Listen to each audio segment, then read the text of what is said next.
For centuries, we looked into the night sky and assumed one thing without question, that the universe goes on forever, that no matter how far you travel, there's always more space, more stars, more time. But what if that assumption is wrong? What if the universe is not infinite at all? What if it has a size, a boundary, a final limit, and one day we reach it? Not the end of a journey, but the end of existence itself. At first, the idea sounds impossible because when we look around us, space does not feel finite. Galaxies stretch in every direction, and the cosmic horizon keeps moving away as the universe expands. Yet, what we see is limited not by distance but by time. Light has only had a finite amount of time to reach us, and beyond that observable horizon, reality may still exist unseen, or it may simply stop. Modern cosmology does not require the universe to be infinite.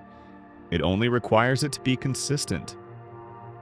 A finite universe could curve back on itself like the surface of a sphere with no edge, or it could end abruptly with a true boundary, where space itself no longer continues, and physics does not forbid this idea. It only hides it far beyond our reach.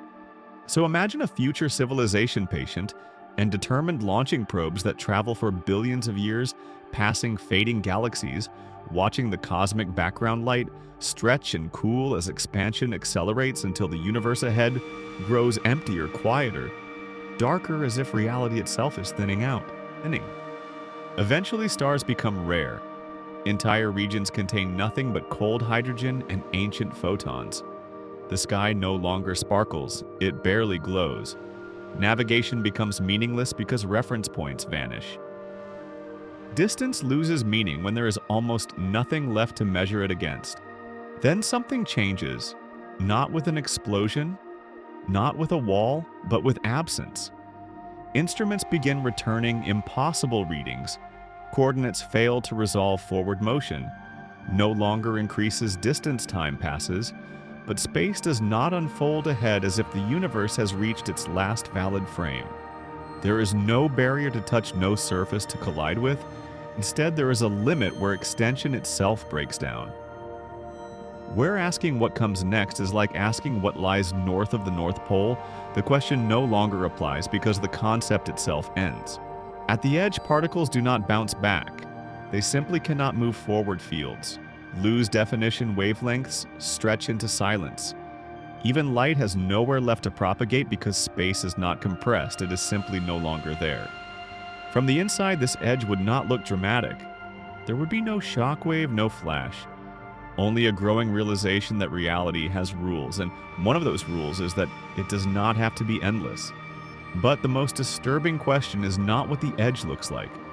It is what it means if the universe is finite, then existence itself is bounded, everything that has ever happened. Every star, every thought, every life fits inside a volume that could in principle be measured. Beyond the edge, there may be nothing, not empty space, but the absence of space, not darkness, but the absence of light as a concept. Or there may be something else, another universe, another structure, another layer of reality operating under laws we can never access. Some theories suggest our universe could be a bubble inside a larger cosmic foam, where countless other universes expand and vanish unseen. If so, then reaching the edge would not reveal a void, but a separation between realities, like a membrane between worlds. Or perhaps the edge is not physical at all. Perhaps it is computational, the boundary of a simulated reality where information is no longer allocated, where the program simply does not render beyond a certain scale. In that case, the edge would not be a place but a limit of resolution, a point where asking for more detail returns nothing, not because it is forbidden, but because it was never written. And yet, even if we reached it, even if we confirmed that the universe ends, it would not diminish existence, it would redefine it. Infinity is overwhelming, but finiteness is intimate. It means the universe is not endless but complete. Every atom, every event, every moment fits together into a single closed structure, not an infinite story, but a finished one still unfolding within its limits. Perhaps the true edge of the universe is not something we will ever touch, but something that quietly defines us, giving meaning to distance, to time, to being here rather than nowhere else. Because if the universe truly has an edge, then everything we know, everything that ever will be exists not in endless possibility, but inside a fragile, finite cosmic boundary. And that may be the most unsettling truth of all. Not that the universe is small, but that it is whole.